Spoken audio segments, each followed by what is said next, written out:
Welcome to the City of London for the annual flag-raising ceremony to honour Armed Forces Week.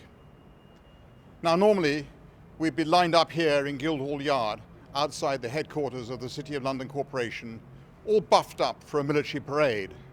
But today I, as Chief Commoner, alongside the Lord Mayor and the General Officer in command of London, will be taking part in a slimmed down, socially distanced ceremony, and we'll be inviting you to join us online. Armed Forces Week is a celebration of our UK Armed Forces. The week culminates in Armed Forces Day, which falls this Saturday. The event has been celebrated here every year since 2009. The Armed Forces are always there for us at a time of need and a time of crisis. And never has that been more evident than in 2020. The City of London Corporation has long historic connections with the Armed Forces. 12 of its regiments across all three of the services have special privileged status in the city.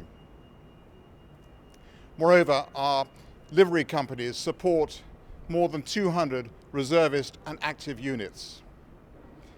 And the Lord Mayor is president of the London Reservist Force and Cadets Association, which supports reservists as they work in their day jobs in the city.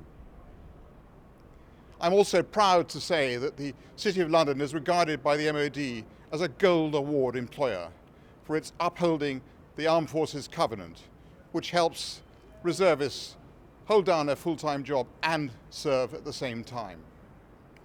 So I'm immensely proud that once again we are assembled here, albeit in some cases virtually, to raise the flag to honour our armed forces.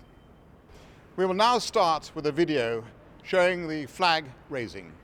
This will be followed by a short address from the Lord Mayor and the Assistant Chief of Defence Staff, Major General Simon Brooks-Ward. We will then have a Q&A session with London reservists, those who have been very much on the front line during our COVID-19 response.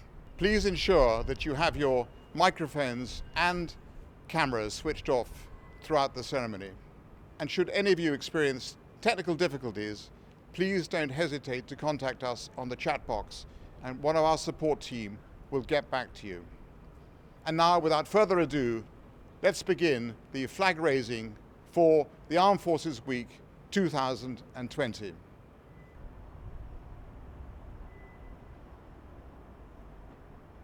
In the name of the Father, and of the Son, and of the Holy Spirit, we meet to dedicate and set apart this standard. That it may be in the sight of God a sign of our duty towards Queen and country, and a symbol of the service our armed forces have given, continue to give, and go on from this time giving for us. We pray for all who work in the armed forces, especially in this time of international crisis, those who are helping both at home and overseas. May your fatherly hand be over them. May your Holy Spirit be with them, and may their labours in loyalty and devotion to Queen and country be established on a sure foundation. Through Jesus Christ our Lord. Amen.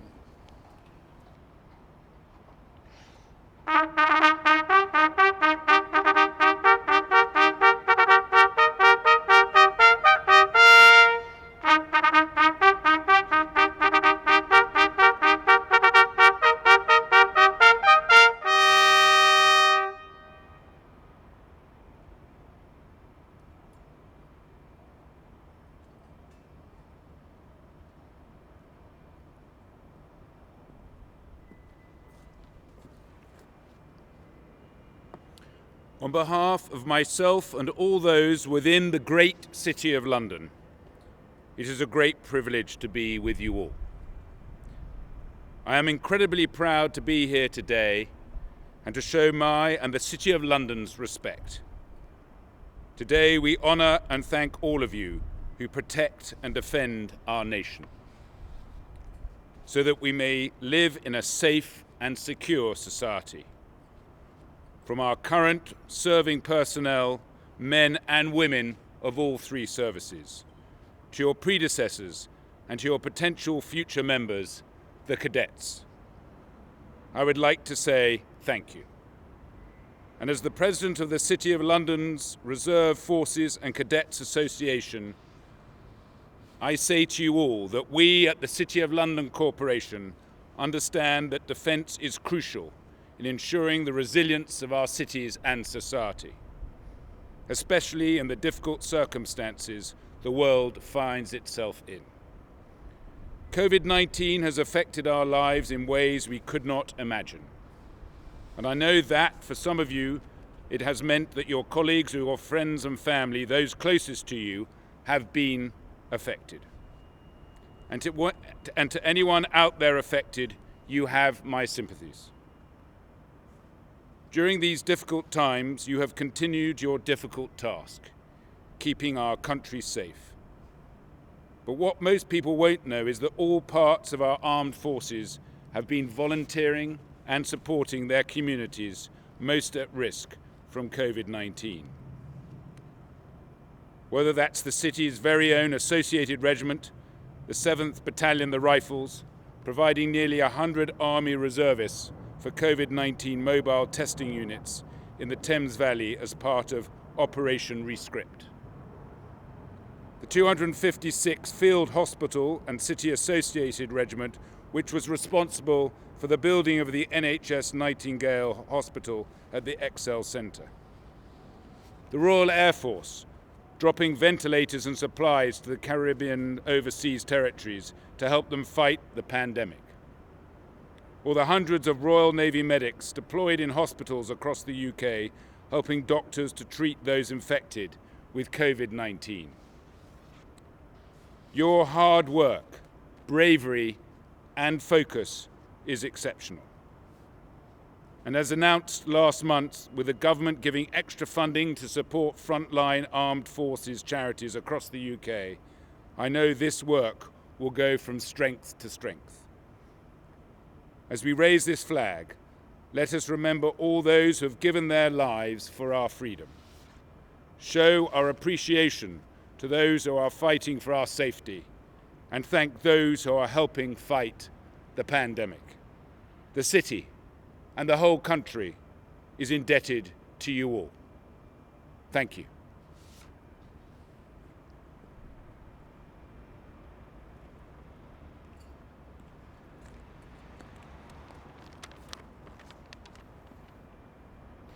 My Lord Mayor, may I firstly thank you on behalf of all the armed forces represented here today, both for your kind words and for raising the Armed Forces Day flag over the Guildhall. The armed forces exist to protect the nation at home and abroad, but we can only do this with the backing of the communities that we serve. The support that the City of London gives to the armed forces is much appreciated. The flag you have raised today is a clear and visible manifestation of that support.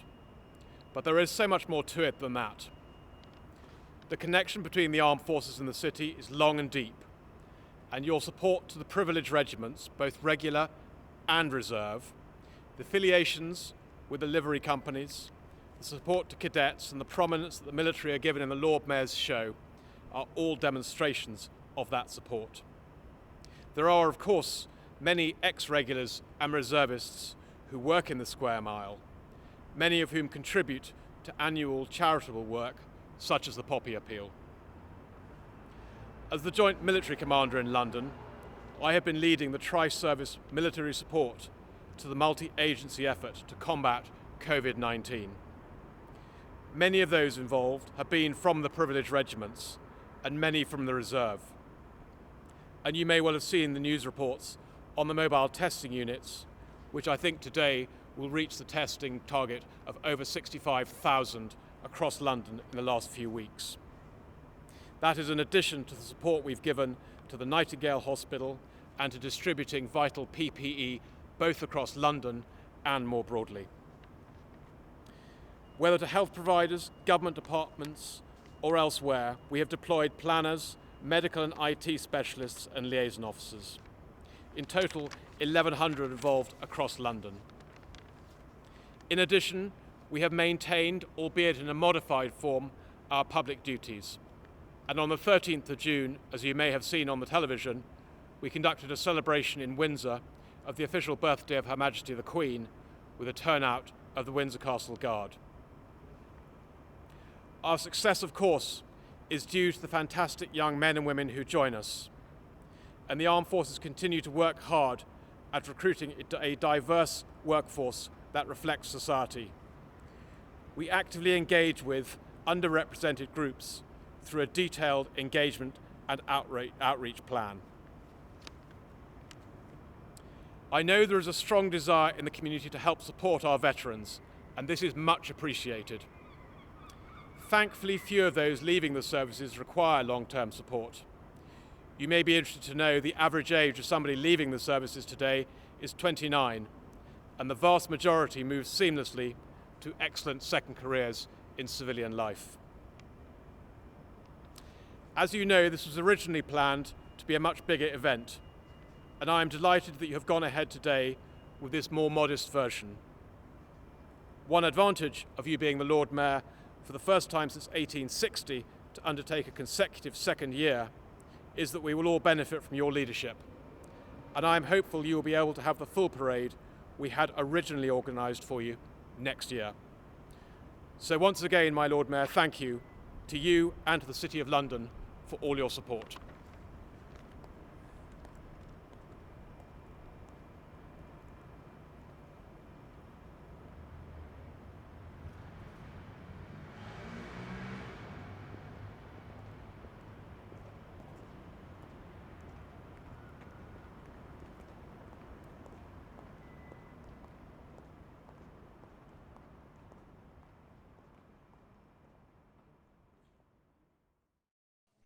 My Lord Mayor, thank you for hosting this important event for Defence, which in the middle of Armed Forces Week on Reserves Day is of course focused on London's reservists. Whilst you are very recognisable as the Lord Mayor of the City of London, you are of course also the President of the City Reserve Forces and Cadets Association, a role that connects you directly to the many reserves and cadets that we have in the city. The city has privileged units from the Royal Navy, the Army, and the Royal Air Force, both regular and reserve.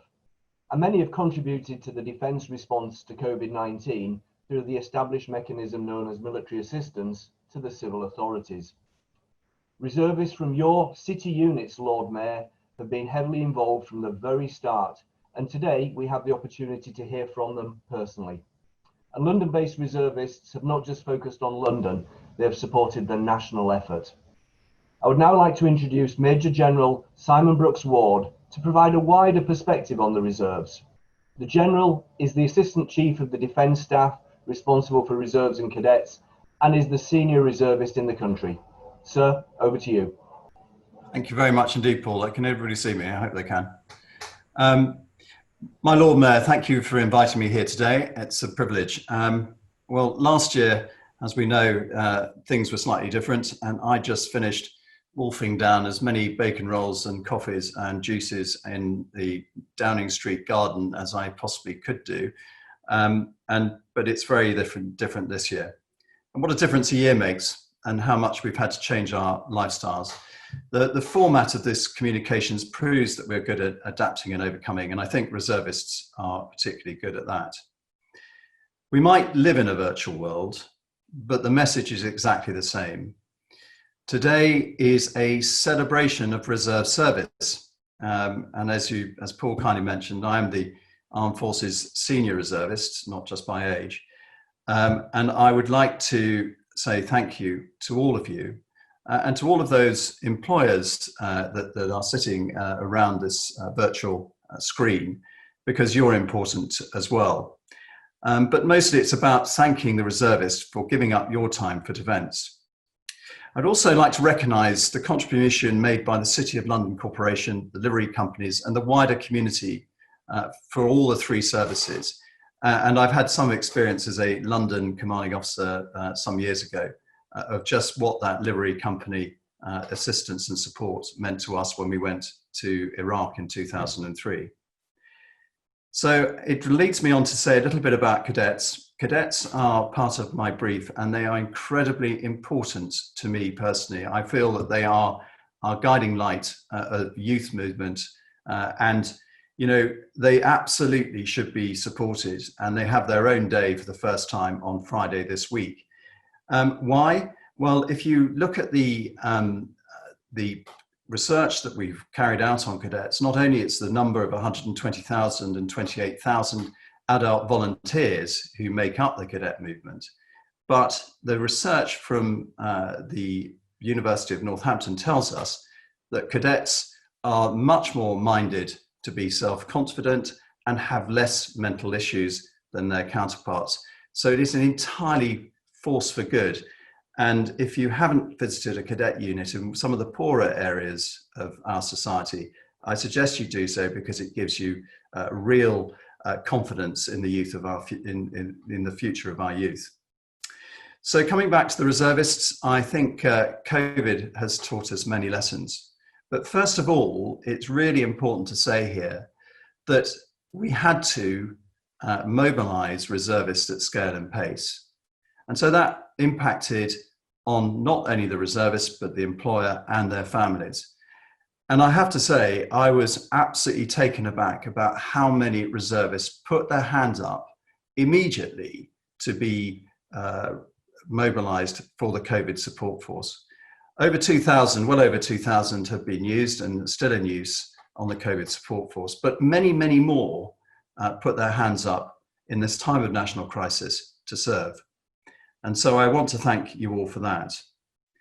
But we need to really also focus on what the reserve community is doing at a wider scale. We mentioned that 7 rifles have been deployed, and that 7 rifles, the 5th Battalion Royal Regiment of Fusiliers, are on Operation Tosca. It's in Cyprus. And the Royal Yeomanry, which my old lot, who have many people, some reservists working in the city, will send a squadron to Poland later on the year on Operation Kabrit. And it's worth mentioning also very much the Maritime Reserve, the Royal Navy and the Royal Marine Reserve, and the Royal Auxiliary Air Force have all stepped up and are still continuing to step up. Only 2 weeks ago, the Royal Naval Reserve mobilised more reservists. So we have not been so busy for a very long time in all sorts of areas. And at the same time, commanding officers and ship commanding officers and air station commanding officers are all providing virtual training to keep our military skills up to date. But we cannot do this without the support of our employers. I'm an employer myself and I employ reservists, so I know what it feels like. But there is much going on in defence which connects us to our employers. The Armed Forces Covenant has been a major success over the past years, and recently the Employer Recognition Scheme, which recognises the extra hard yards that our employers do, has been built. We've been building a dialogue with the private sector through this means and other good government departments for many years. And it's worth pointing out that we are having extreme success on our Employer Recognition Scheme. We are up 150% over 3 years ago. And indeed, this year we're looking at something like 150 gold award winners in the ARS. And 5 years ago, I think that was 30. So it's been a major success, but we need to do more. Looking forward, I think COVID has been a catalyst for many things, but we were already looking to the reserve forces of 2030 and what that might look like. And at the moment, Mark Lancaster, who is a reservist himself, who's ex-minister for the Armed Forces, he is looking at an independent review, which is going to look at what we might look at like in the future. There are 2 approaches to this. Reserve Forces 30 makes the reserve more agile. We have to understand that our reservists all come from different backgrounds, different needs, different times of their life and lifestyles. And their varying demands need to be met by a simplified terms and conditions of service to reflect the needs of them, as well as reflecting the more agile needs of defence as we go forward. And we need to be more responsive to emergencies such as COVID. And we need to have firmer plans going forward, which enable the reservists to serve, but also the nation to understand about that service. And we'll publish that review at the end of this year, and then we'll start to implement it. In tandem is what we call an enterprise approach. We have to recognise also that to achieve this, we have to have a meaningful two-way street between defence and the private sector. The enterprise approach acknowledges that if we have to have a large enduring operation at some stage in the future, that we have to build a meaningful and sustainable bridge between the private sector, other government departments and defence. And this is a concurrent activity with Reserve Forces 30 and permeates throughout defence at the moment. So there's many initiatives coming up and many different ways of expressing reserve service. So finally, to the reservists online today, my Lord Mayor, if you wouldn't mind me, I just want to say a personal thank you to you all for all that you contribute to defence, the nation and the society that you live in. I know, having served for quite a few years, that it's not easy to give up your time to make a difference, but you have made a difference. You've learned new skills, you've got new friends, old friends, and I want to thank you very much for all that you do for defence and the reserve community. My Lord Mayor, thank you.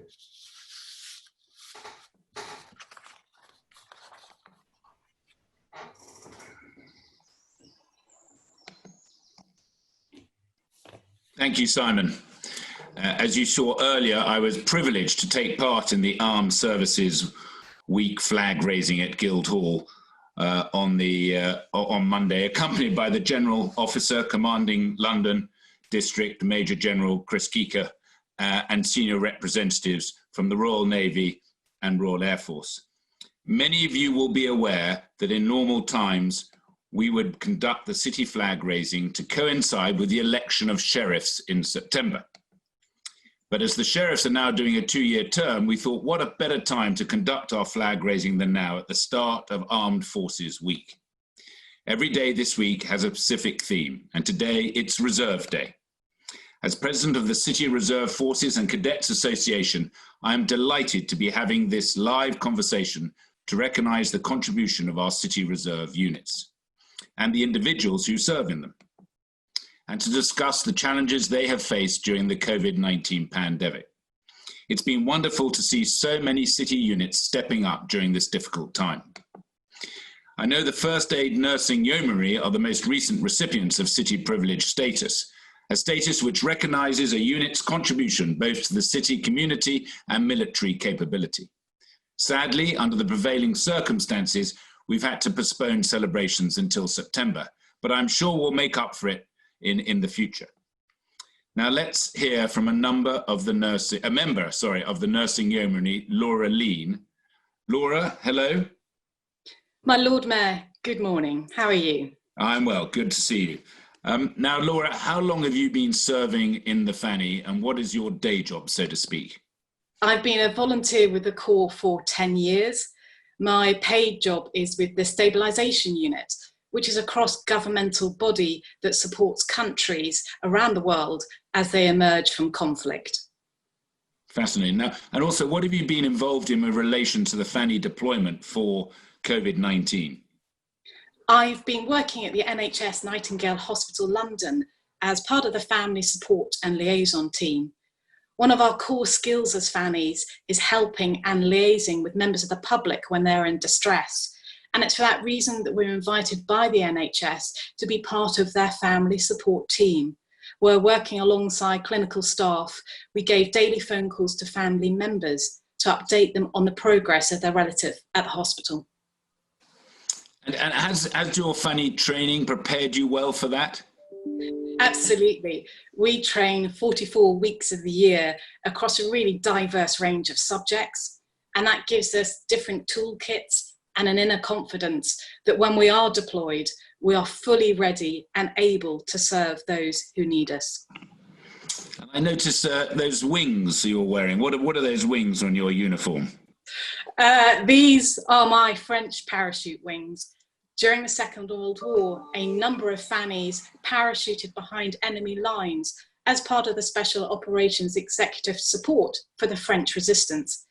And in memory of those extraordinary women, the French Army invite us down to Po once every 2 years, where we're given the opportunity to earn our own wings. Very good. What a great story. Now, is there any particular experience from the last few weeks that you will remember for a long time? Absolutely. As part of this family support team, we were working alongside incredibly experienced clinical staff. And despite the difference in our expertise, they welcomed us into the team. They valued our contribution. And what will really stick with me is how we came together as one team with one single focus of supporting the families as much as we possibly could. Very good, Laura. Thank you so much for that. Fascinating. Now let's go to the Royal Navy Reserve and find out what Sub-Lieutenant Mark Burnett has been doing. Mark, there you are. Good to see you. When were you mobilised, Mark, and what role have you been playing? So I was mobilised in early April as a liaison officer for a regional military planning and liaison team. And that's really had sort of three roles. One is to liaise between the military and civilian authorities in the response to COVID. Secondly, to process MACA or military aid to civilian authorities. And latterly, to help coordinate a lot of the mobile testing that's occurring, particularly in the southwest of England. And where are you now, Mark? Well, I'm in the southwest. I'm actually in sunny Dorset. It's a beautiful day, but I've been spending a bit of time in and around the southwest, so travelling up and down the peninsula. And as you look out the next few weeks, do you know what lies ahead for you? Well, as a team, we continue to support here, but personally, I am going to be demobilised.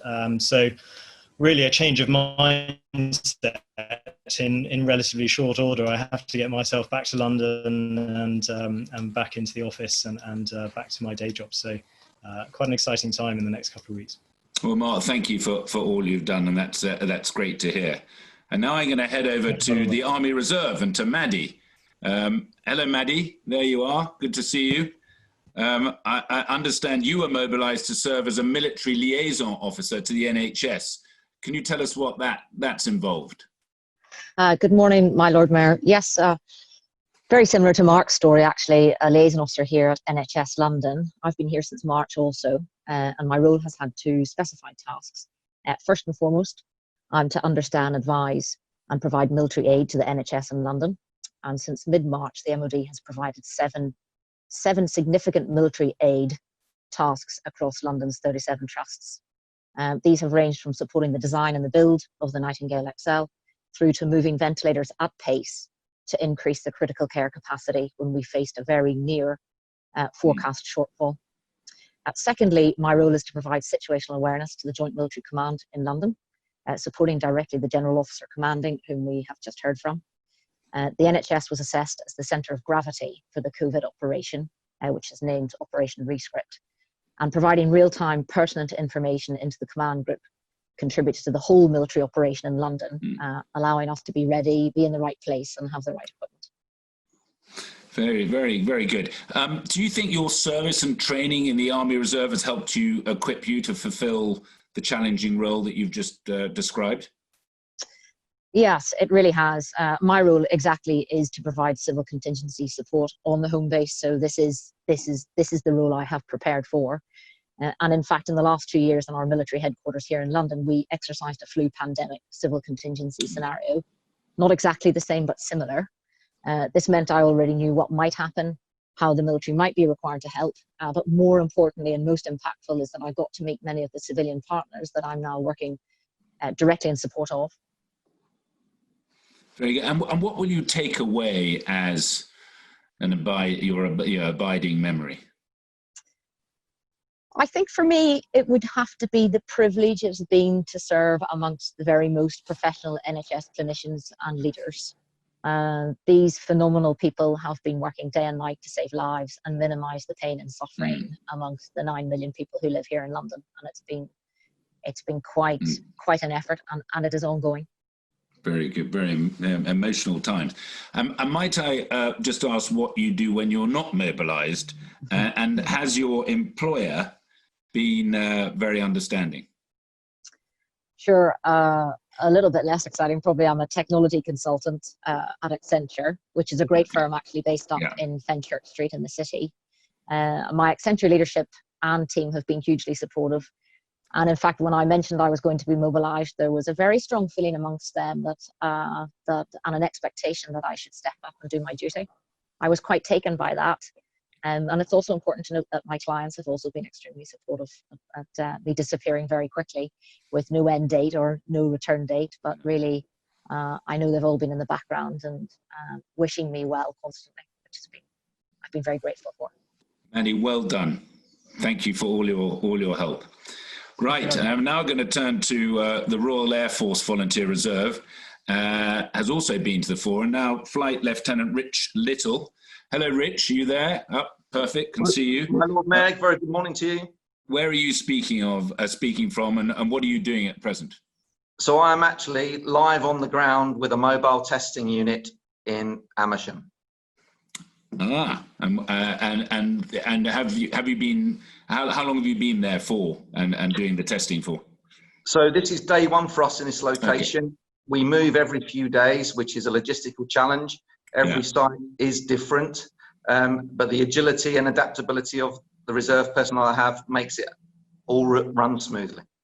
And has it been a rewarding experience for you? It's been excellent to be leading a team of people outside of my trade and drawing upon all of my training that I've been given. But I have to give the credit to the people on the ground. My team make it happen. I'm just the figurehead, really, so it's all down to them. You're being very modest. And how's your family back home, and has your employer been supportive as well? So family are very well. They understand that I need to do my duty. My employer is Canterbury Christ Church University. I was asked to mobilise at a shorter notice, and they were very, very supportive, partly because they have the silver award of the recognition scheme. So they're very happy to mobilise me. Well, thank you very much, Rich, and well done. And do you know where you're moving to next after Amersham? We've got another day here, and then we're off to Aylesbury for a few days. Okay. Good luck with everything. Thank you, Lord Moon. So thank you, all of you, for those wonderful stories and all that you've been doing. On behalf of the city community, my sincere gratitude to all of you serving in the reserve. In particular, thank you to those mobilised for COVID-19 duties, and also to those on peacekeeping in Cyprus. I would also like to thank our city employers who enable mobilised reservists to make such an important contribution. Many of those companies' employees have signed up to the Armed Forces Covenant, which is a huge commitment to actively support both reservists and Cadet Force adult volunteers. And thank you to all of you who have signed up. As President of the City Reserve Forces and Cadets Association, I would also like to take this opportunity to remind you that Friday is the Cadets Day of Armed Forces Week. And I encourage all of you, the livery and the wider city community, to continue to support the cadet movement through this difficult time of lockdown and beyond. It's really important that face-to-face activities resume as soon as possible, especially for the more disadvantaged elements of our city youth. So a big thank you for joining me today, and all stay well and safe. Thank you.